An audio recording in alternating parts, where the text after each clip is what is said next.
اللهم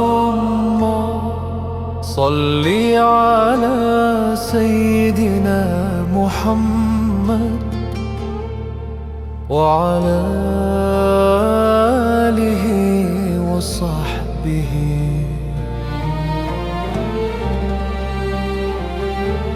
وسلم.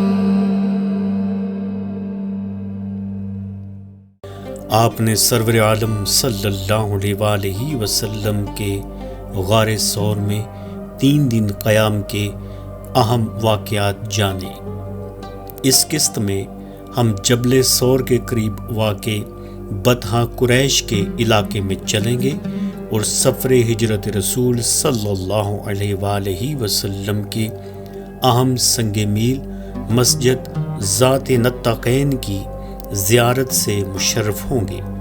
اس کے بعد انشاءاللہ ہمارا سفر جبل خسارک میں واقع ہجرت رسول صلی اللہ علیہ وآلہ وسلم کے ایک اور اہم سنگ میل جسے حدیث پاک میں صخرہ طویلہ کے نام سے ذکر کیا گیا ہے وہاں چلیں گے اور حضور صلی اللہ علیہ وآلہ وسلم کے وہاں قیام کے بارے میں جانیں گے. اللہم صلی علی سیدنا حبیبنا شفیعنا طبیب قلوبنا محمد وعلی آلہ وصحبہ وبارک وسلم.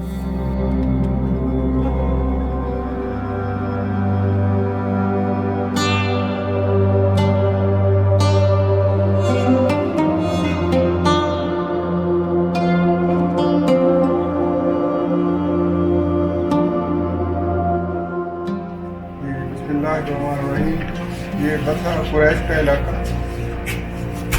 غار ثور سے اترنے کے بعد حضرت صلی اللہ علیہ وسلم نے اس علاقے کو شرف بخشا اور جب اس مقام پہ آئے تو حضرت اسماء بنت ابی بکر رضی اللہ تعالیٰ عنہ کھانے پینے کا سامان لے کے حاضر تھی.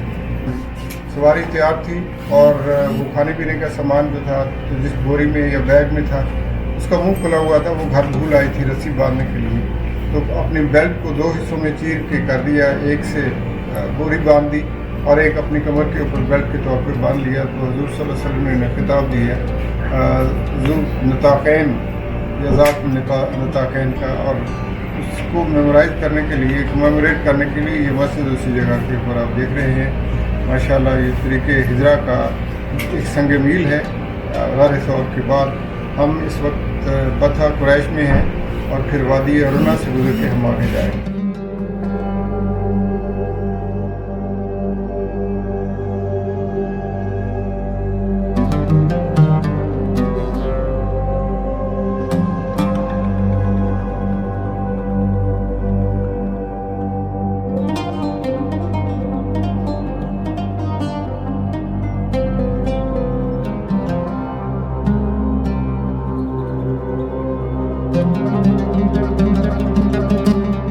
اللہ رب العزت کا احسان عظیم ہے جناب. آج ہمارا سفر ہجرت کا پہلا دن ہے. مکہ المکرمہ سے ہمارا سفر شروع ہوا غار ثور اور آج الحمدللہ ثم الحمدللہ ہم نے حضور علیہ الصلوۃ والسلام کے سفر ہجرت کی بہت اہم جو مقامات ہیں زیارات ہیں ان کو کور کیا ہے.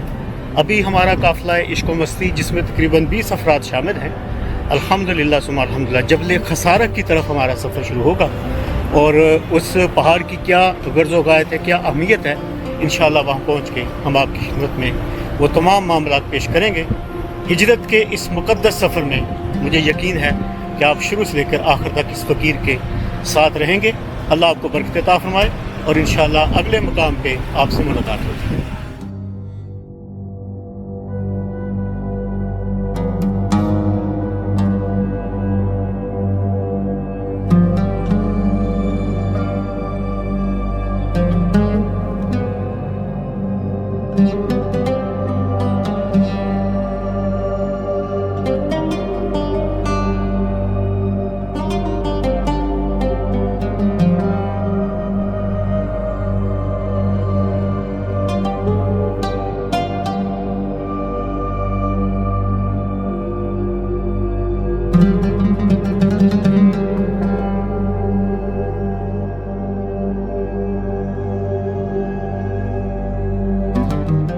اس وقت ہم طریق الہجرہ پر موجود ہیں اور ہمارے بالکل سامنے جبل سور ہے جسے تیر کے نشان سے واضح کیا گیا ہے۔ سرور عالم صلی اللہ علیہ وآلہ وسلم جبل سور سے اس طرف تشریف لائے۔ جبل سور کے ساتھ والا بڑا پہاڑ جبل راقد ہے۔ جبل راقد وہ پہاڑ ہے جہاں سیدنا ابوبکر صدیق رضی اللہ تعالی عنہ کے صاحبزادے سیدنا عبد الرحمن بن ابی بکر رضی اللہ تعالی عنہ آرام فرما رہے تھے کہ ان کا وصال ہو گیا۔ راقد سونے والے کو کہتے ہیں، تو اسی نسبت سے یہ پہاڑ راقد کے نام سے مشہور ہو گیا۔ یہ وادی ارونا ہے۔ سرکار مدینہ صلی اللہ علیہ وآلہ وسلم یہاں سے گزر کر جبل خسارک کی طرف تشریف لے گئے۔ اللہم صلی علی سیدنا حبیبنا محمد وعلی آلہ وصحبہ وبارک وسلم۔ جبل خسارک میں صخرۂ طویلہ کا ذکر آتا ہے۔ ایک لمبی سی چٹان تھی جو اب ٹوٹ چکی ہے اور لمبی نظر نہیں آتی، لیکن جو حدیث پاک میں مذکور ہے وہ صخرۂ طویلہ ہے۔ پہاڑوں کا ایک سلسلہ موجود ہے جسے جبال الخسارق کہا جاتا ہے۔ انہی پہاڑوں میں وہ مقدس مقام جو حدیث پاک میں صخرۂ طویلہ کے نام سے مذکور ہے، ہمارا سفر اسی مقدس چٹان کی طرف جاری و ساری ہے۔ اللہم صلی علی سیدنا حبیبنا محمد وعلی آلہ وصحبہ وبارک وسلم۔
بسم اللہ الرحمن الرحیم۔ اللہم صلی علی محمد وعلی آل محمد۔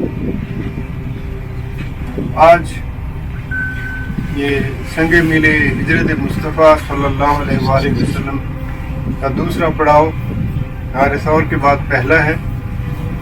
تمام روایات میں، احادیث سے پاک میں یہ ہے کہ حضور جنوب کی طرف، یعنی جو روٹ تھا کاروان کا وہ تو شمال کی طرف تھا، لیکن حضور صلی اللہ علیہ وآلہ وسلم نے جنوب کی طرف رخ اقدس فرمایا۔ یہ جو آپ پہاڑیاں دیکھ رہے ہیں یہ جبال الخسارق ہیں۔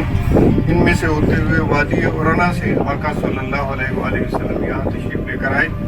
تو حضرت ابوبکر صدیق رضی اللہ تعالیٰ عنہ کی روایت ہے کہ آپ فرماتے ہیں کہ ہم نے دور سے ایک چٹان دیکھی، لمبی چٹان دیکھی، تو دیکھا کہ اس کے اوپر سورج کا سایہ نہیں پڑ رہا۔ تو میں نے آیا تو کنکریاں تھیں جس طرح آپ آج بھی دیکھ رہے ہیں، تو اپنے ہاتھوں سے ان کو صاف کیا، حضور صلی اللہ علیہ وآلہ وسلم کے لیے چادر بچھائی اور عرض کیا یا رسول اللہ صلی اللہ علیہ وسلم آپ استراحت فرمائیں۔ اور پھر میں نیچے اترا، ارد گرد دیکھا تو دور ایک جو تھا رائی غنم کا ایک چرواہا بھیڑ بکریاں لے کے آ رہا تھا۔ اس کی بھی شاید حدیث پاک ایسے ہی کہ نیت تھی، وہ بھی شاید سائے میں ستانا چاہتا تھا۔ تو میں نے اس کو آگے جا کے روکا اور اسے کہا کہ بھائی کس کے کون ہو تم؟ تو اس نے کہا میں فلاں بندے کا مکہ میں غلام ہوں اور یہ اسی کی بھیڑ بکریاں ہیں۔ تو میں نے کہا کہ آپ بیچو گے؟ تو اس نے کہا بالکل۔ تو پھر فرماتے ہیں کہ میں اوپر گیا چٹان سے برتن دو چار ساتھ لے کر آئے ہوئے، برتن لے کر آیا اور پھر ریت بڑی ہے، ریت سے اس کے تھنوں کو میں نے صاف کیا، پھر پانی سے دھویا، پھر میں نے خود دودھ نکالا اور دودھ نکال کے میں آقا صلی اللہ علیہ وسلم کی خدمت میں آیا۔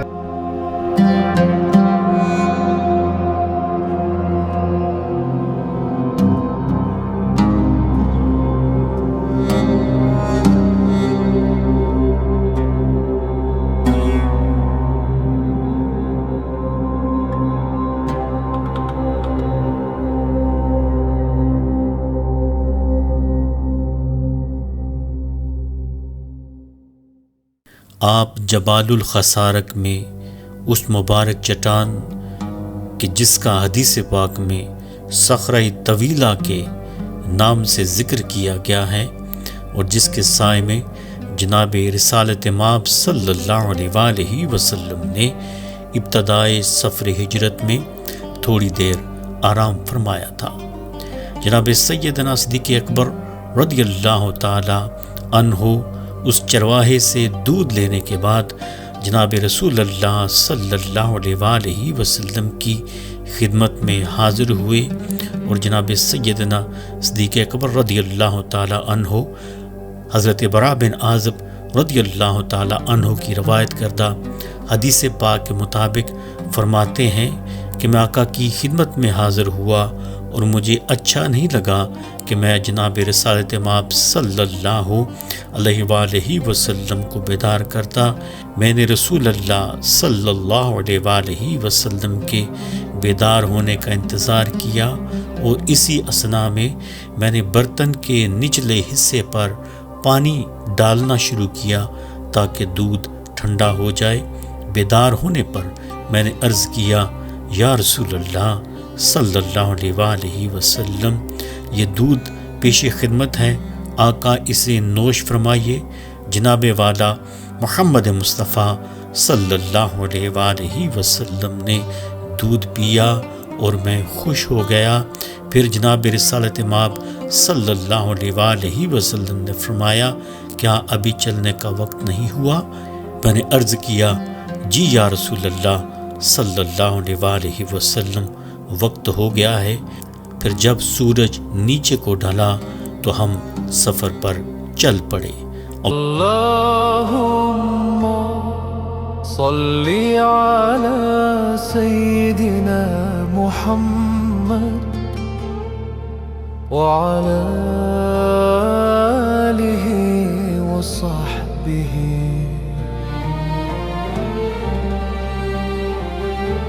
وسلم